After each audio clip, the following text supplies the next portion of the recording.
Lalagyan natin tubig.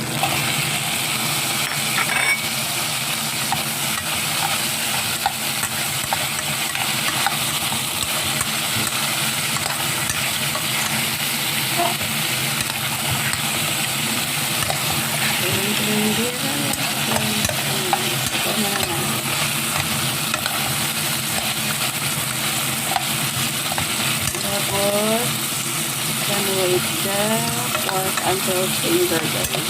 Hintayin natin lumambot yung ating pork.